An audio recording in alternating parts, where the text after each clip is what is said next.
Hey y'all, let's get right into it. So, Black Monday has passed in the NFL, right?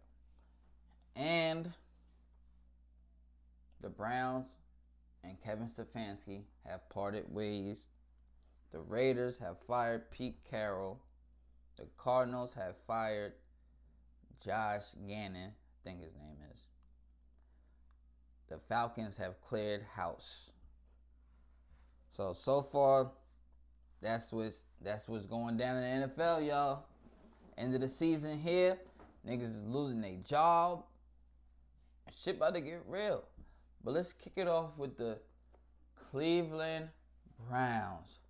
Because as y'all know, I'm a Shedeur fan. That's my guy. We rocking with him till the wheels fall off. Kevin's out of there. Kevin is officially not the head coach of the Cleveland Browns anymore.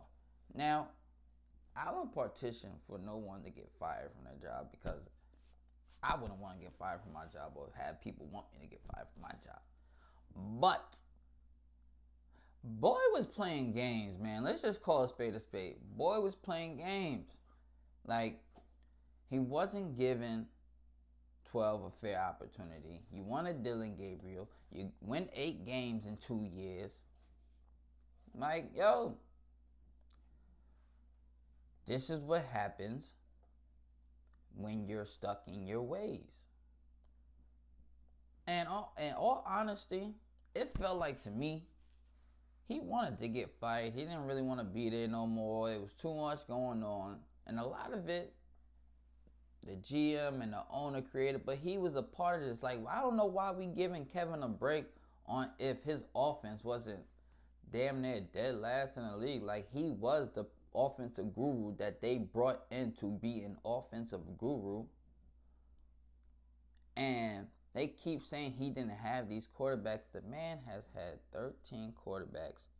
That's including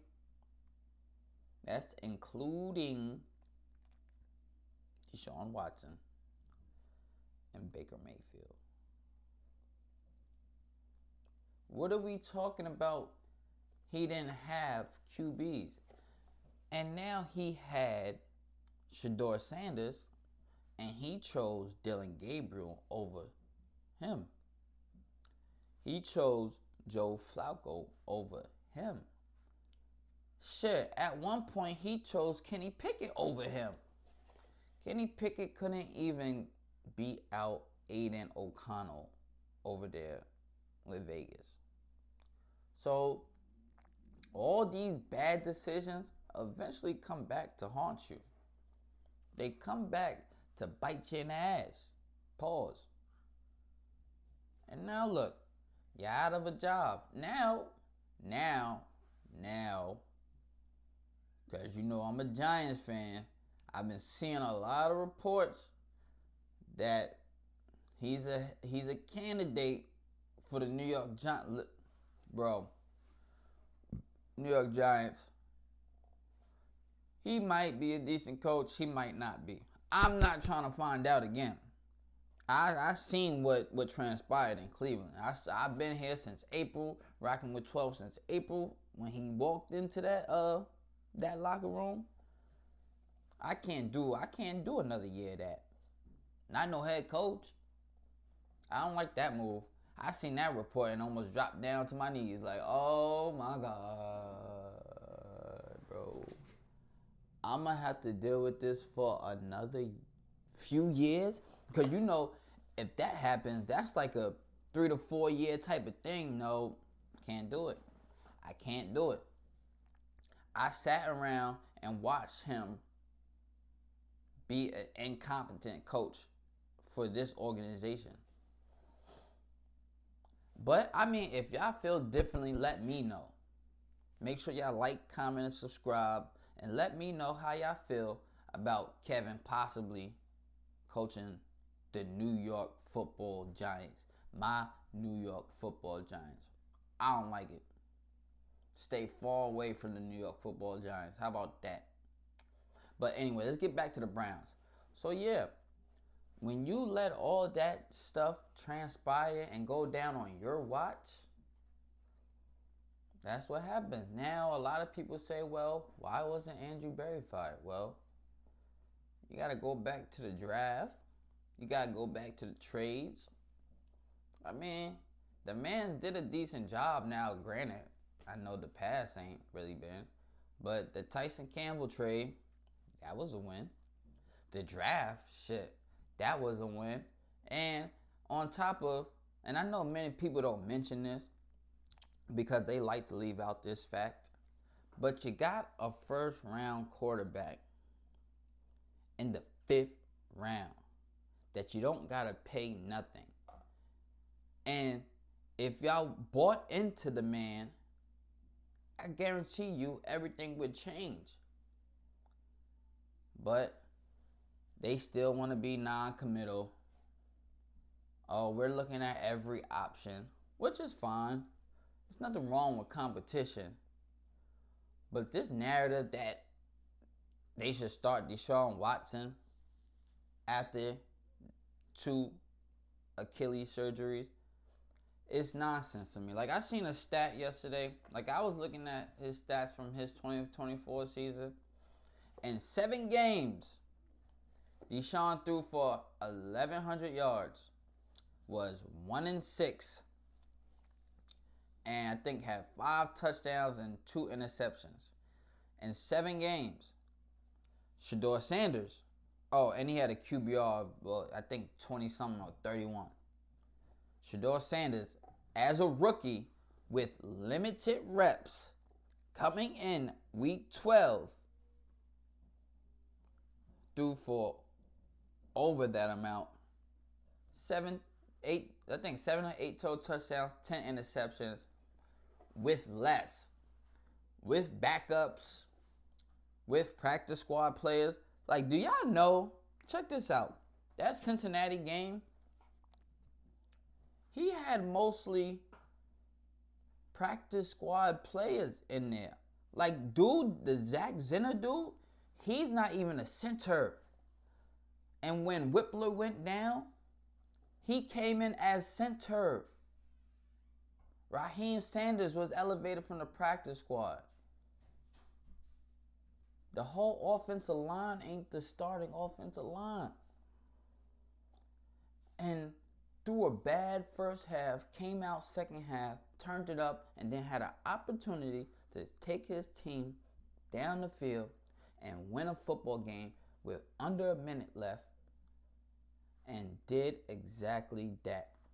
Another thing a lot of people don't mention about the kicker, Andre Schmidt. The first week against Cincinnati, he missed 2 field goals to potentially win the game too. They were costly. Excuse me. They were costly.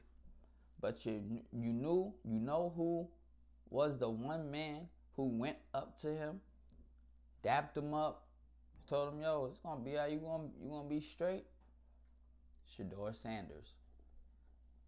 And look, week 18, full circle moment. He gets you to a point where you could put your team in a position to win a game on a record-breaking day when Myles Garrett has got the sack record. And he comes in and nails a 50-yard field goal.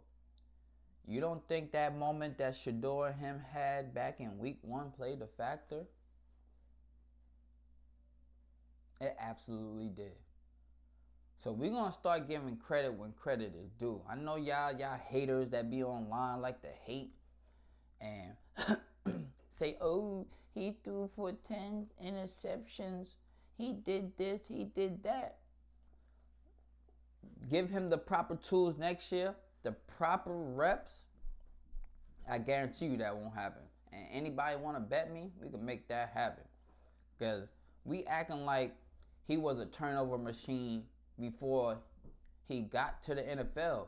Yo, I think he's only threw for 10 INTs once in his college career. Excuse me. Once in his college career. And that was at his last year at Colorado. Every other year has been like 3, 2, 4, 5. So, no. He needed the proper reps, which he did not get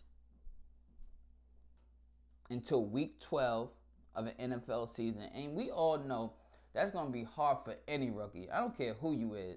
Joe Montana, Tom Brady, Drew Brees, Peyton. I don't care who you is. That's a tough task. And to still come in and have more wins than every Cleveland starter this year. And check this out. He had the same amount of wins of every Cleveland quarterback last year. Because they only won 3 games. So you mean to tell me this rookie who came in at week 12 with no reps, like this is not made up, this is stuff that's out there in public that the head coach had said he wasn't receiving no reps as the backup. A kid who was the 4th string quarterback on this roster, then was the 3rd string quarterback once you guys traded away Kenny Pickett, and still not receiving no reps and throwing the ball boys and, pretty much being isolated from the pack because Dylan Gabriel was their guy. But through all of that, came in and went 3-4. Now you mean to tell me y'all didn't see something? No, you saw a lot, but you so stuck with hate in your heart that's all it's gonna be. So we let y'all hate, cause people who's been in Shedeur's corner, they know how he played, they know how he rocked, and that second year, if given the right tool, an offensive line, weapons, he will have that team in playoff contention next year. If they do it right. But it starts with now finding a head coach. And you got some candidates out there. I keep hearing Brian Flores a lot. Clint Kubiak, Joe Brady, Mike McCarthy. Shit, I seen Brian Daboll name, but I ain't gonna lie. Just like Kevin need to stay away from New York, Daboll, you need to stay away from Cleveland. We ain't forget what you did. We ain't forget that.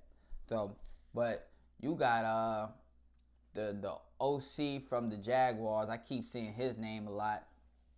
So you got some coaches out there, but you got a coach that's gonna come in and buy into Shedeur. Like all that Deshaun talk, like he'll be a serviceable backup, okay?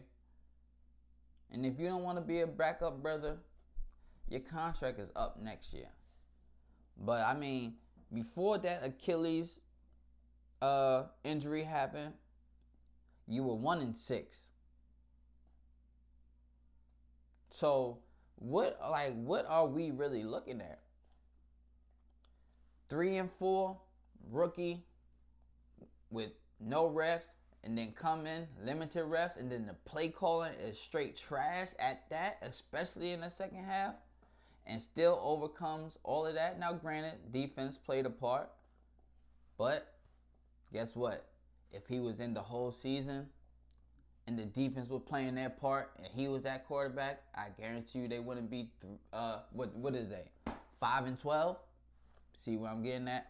So yeah, y'all could say, oh well, the defense won them games. Well, the defense won a couple of Dylan Gabriel's games too, but that was never a topic though, right? But when it comes to 12, it's a topic. We get it.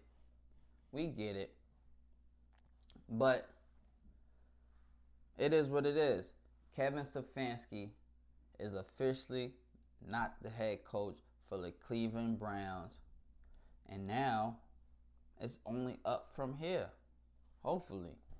They need to go out and really find a coach that's going to buy into Shedeur and pour in confidence. And you got to instill confidence into your quarterback too. That's another thing. Kevin ain't do that with Shedeur. So y'all got to go find someone who believes in him, who's going to sit there and really pour in confidence into him and watch great things happen. Watch great things happen. But if Cleveland keeps playing these games and talking about another quarterback competition and really trying to make it seem like Dylan Gabriel is still in the mix, yo, listen here, man. We not here for the games. If y'all just trade the man. Trade the man. Y'all got the draft coming up.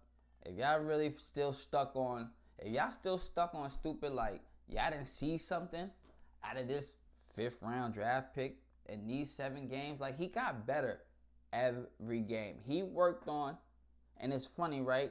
Because every time the media would say something about he needs to stop doing something, the next game, you won't see it no more. And that happened he needs to work on this, and then you wouldn't see it no more. Well, he needs to work on this, and then you don't see it no more.